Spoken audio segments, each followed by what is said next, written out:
friends, thank you for joining us. We've got 2 hours and 52 minutes left in the syndicated radio broadcast. Bob Chapman, the international forecaster, will be joining us in the next hour to break down what's happening with the economy and the New World Order, the private banking syndicate that is dominating and controlling our planet. I'm also going to be detailing a key article that just went up on prisonplanet.com that I worked on with Paul Watson at about 5:30 in the morning when I got up. Cap and trade scam to be enforced at state level. Individuals and businesses in Austin and a plethora of other states to be taxed for emissions of life-giving carbon dioxide. And it details how we may have defeated Copenhagen and exposed the fact that it was a premeditated system to tax the pound and a half or so of carbon dioxide that humans exhale every day while ignoring all the other serious real environmental problems like genetic engineering, cross-species engineering, and other things that we talk, overfishing in the ocean, toxic waste dumping. That's why it's come out. Enron developed a scam in the mid-'90s. That's why it's come out, actually, big oil's funding it all. That's why Howard Dean and even Dennis Kucinich are against the government health care plan. They finally read the bill. It gives liability protection to the insurance companies and hospitals. It puts $40+ billion of taxes a year on Medicare and Medicaid. It cuts the services you get and then actually jacks up the prices. So the banker bailout, a scam. The healthcare plan, a scam. The forced flu inoculation system, a scam. Now even the EU Commission says they bought off their leaders, paid them off. The vaccine's dangerous. The German government wouldn't even take the shots themselves. All of that is going on. So, but they don't care if we expose Copenhagen as a direct global tax to be paid to the IMF and World Bank, George Soros, the Rothschilds, the Rockefellers, Pachari, head of the IPCC, Barack Obama, a lot of Republicans are involved.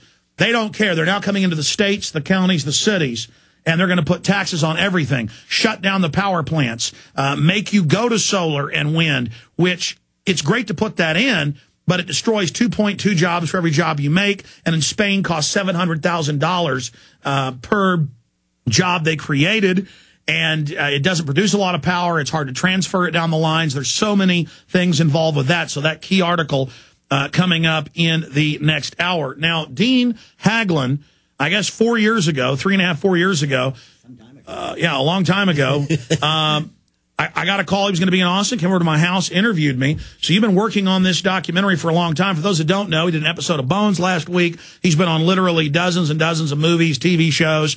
Of course, one of the big stars on the X-Files and the Lone Gunman. And he's here with us, and he's making a documentary, I guess 4 years in the making, called The Truth Is Out There. And so we're very, very honored to have Dean-Haglund here. And because I've got to leave early today for a bunch of other business I've got to do, we're going to conduct my interview with him, but also his interview with me here on air together today. So we'll kind of have a double combo, kill two birds with one stone. But Dean-Haglund, it's great to have you here with us, my friend. Alex, great to see you again, my friend. I can't believe that's been 4 years ago that I came over to your house, right? That studio was in your, was it? Well, first you came to my house to interview me. Yeah. And then about 2 years later, you came to my studio. Your first studio, which was a small one. And now look at this operation. This is very impressive to see how it grows. Well, we're building a TV studio next door. Are you kidding me? Yeah, it's a simple one, but yeah. Wow, that's impressive. But anyway, yeah, we're doing this documentary called The Truth Is Out There. It's an exploration. You know, as I played a conspiracy theorist on the X-Files for 10 years, my life now has taken on to where I go to sci-fi conventions and stuff like that, and people come up and tell me their conspiracy theories and experiences. So now we're traveling around the world, and these people are coming up to me. And, of course, you're a big part of that, because every time I've come on your show, it's been fantastic. I always love it. I follow you online all the time. And I just want to know a bit about your background. I don't even know how you got to this place. How did it all start for you way back when? So doing radio? Sure, but I mean, I guess we can do the questions first for me, and then I've got questions for you and news items. I want to do back and forth. Exactly. I want to get your take on it. Well, Dean, to answer your question, going back about 16 years ago, I had already read a lot of history books, so I knew how governments really operated from a wide spectrum analysis of history. Did you go to U of T here in Austin? No, I went to community college and learned that they were propagandizing me there. Oh, really? Because I'd read so much, famous history books even. It was totally different from what was being taught in school. I was being taught global government's good, the Second Amendment's bad, was being taught a left-right paradigm. It didn't fit into anything that I had read, previous, to that 100 years, where people were taught liberty versus tyranny, freedom versus slavery. And I learned that the same interests were controlling both political parties in almost every nation. And so I went and started an Access TV show 14 years ago. Wow. And within 6 months, I had a local radio show. They offered it to me. The program director saw the show and liked it. And then a few months later, I was on 2 days a week. And then a few months later, I was on 7 days a week. And then I started self-syndicating my own radio show. And so for 13 years now, I've been syndicated, to mom and pops and to underground AM and FM radio stations. Right. And I started Infowars.com in 1998. And so we've had that for 12 years. Yeah. And it's gotten better and better. And we just continue to slowly grow and slowly expand. And slow and easy wins the race. It's really not slow and easy. It's a hectic schedule. But, but still, we just continue our work to try to shatter the left-right paradigm, to get people to start thinking outside the box and really looking at the official history. I mean, the elites admit what they've done in their own annals, their own documents, their own articles. Absolutely. And they always laugh at us and say the public won't read this. I mean, Carol Quigley was led into the elite's own documents in the 60s, wrote Tragedy and Hope, admitting we control the left, we control the right, we put in the communist and the fascist, we want a global dictatorship run by the banks. David Rockefeller wrote a book 4 years ago saying, I want a one-world government that is unelected. They had a Financial Times of London article. They've had scores of them, but last year saying, and now for global government. And he said, yes, we've kept it secret for your own good. And that publication's home of the Bilderberg Group, a Bilderberg Group member. He said, it's secret. We are going to basically take over the society. It's authoritarian for your own good. We're going to have carbon taxes on you. We're going to control every facet of your life. And they've now had thousands of articles the last year in every major publication going, okay, world government's real. Okay, planetary regime is real. Right. They're coming forward with this quite openly, it seems. And see, they stalled us until they think it's too late. Right. And that's the thing, right, that we've sort of numbed our brain. We've gone into a robotic way of thinking, and that now they can just sort of bring this stuff forward and nobody will rise up against it. Is that the idea? That's it. The public is on soma. They're drinking the sodium fluoride and all the other chemicals in the water that all the mainline studies admit causes cancer, brain damage, 20-point on average IQ reduction in children. It is a chemical compound, and that's just one that they put in that just builds up and builds up. Our whole food supply. I mean, that's the thing. GMO, they admit, killing the rats that eat it. Yeah.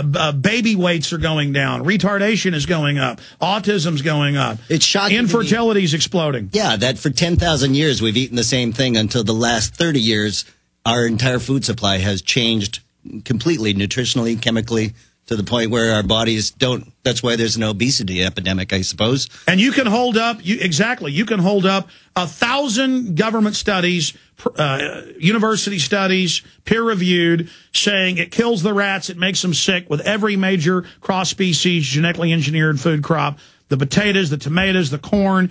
Absolute fact coming out every day, and they just say, get used to it, shut up, conspiracy theorists. Right. And then we have all these UN documents and others from 30, 40 years ago saying we will engineer the food supply to incrementally sterilize people. In fact, I have this book, Eco Science, written by the current White House science czar, and in there he says, we've got to engineer the water supply, the food supply, to slowly and incrementally sterilize people. So it's an incremental infertility, 80+% sperm reduction in men, baby weights going down. I mean, they are chemically in the water supply and in the food attacking us. And in government textbook, I mean, they're now proposing on the news putting lithium in the water, Dean. I did not hear that. What would be the purpose of putting lithium? I mean, on their... Well, they say if it stops one suicide... You're not for suicide, are you, Dean? If putting lithium in the water... I'm not for suicide. If putting lithium in the water stops one suicide, it's worth it. Are you kidding? No, that's what they're now proposing. Well, so this is what I wonder now personally. You've done this fight now for 14 years.